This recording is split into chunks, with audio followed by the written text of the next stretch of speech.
Good evening everybody, this is Neha Baweja. आज बात करेंगे फीमेल से रिलेटेड एक और इम्पॉर्टेंट हेल्थ कंसर्न के बारे में, विच इज़ पीसीओडी।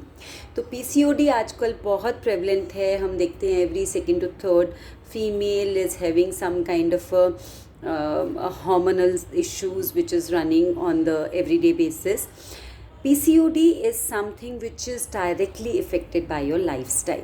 तो लाइफस्टाइल में हम ओवरऑल सब चीज़ें काउंट करते हैं। अगर आप फिज़िकली एक्टिव नहीं हैं तब भी आपको इशू हो सकता है। मतलब अगर आपका वज़न ज़्यादा है तो आपको हार्मोनल इम्बैलेंस होने के चांसेस ज़्यादा रहते हैं।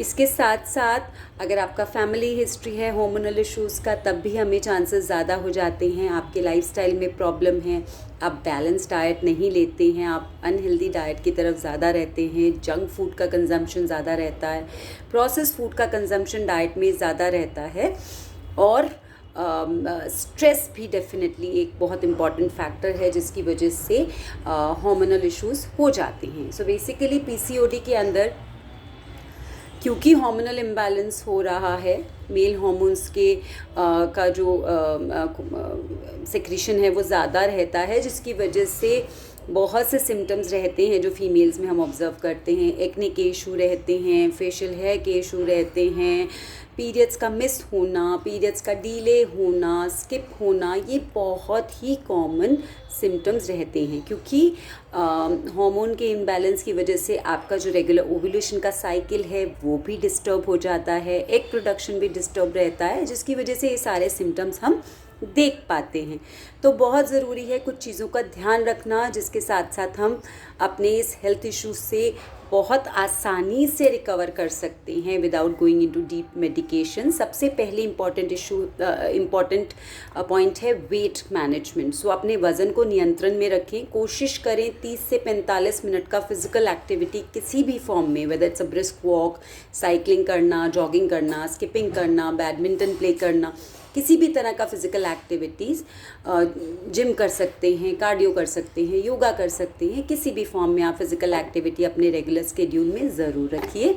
सेकेंड इम्पॉर्टेंट चीज़ है एक बैलेंस डाइट को कंज्यूम करें। कोशिश करें प्रोसेस फूड्स का कंजम्पशन आपकी डाइट में मिनिमल होना चाहिए। Try and go for regularly on the natural foods.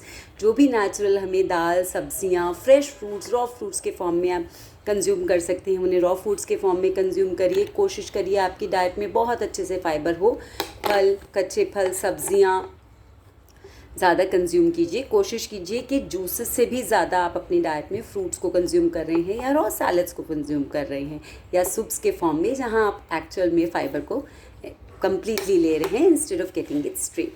उसको ध्यान में रखिए। इसके साथ साथ स्ट्रेस को कम करने के लिए जो भी आप एक्टिविटीज़ में इन्वॉल्व कर सकते हैं अपने आप को, चाहे वो म्यूज़िक है, चाहे वो डांस है, चाहे वो मेडिटेशन है। सो स्ट्रेस मैनेजमेंट अगेन बहुत ही इम्पॉर्टेंट कंसर्न रहता है इसके साथ। और हाइड्रेटेड रहिए, पानी का कंजम्पशन अच्छा रखिए, बॉडी में डिटॉक्सिफिकेशन अच्छे से होता रहे।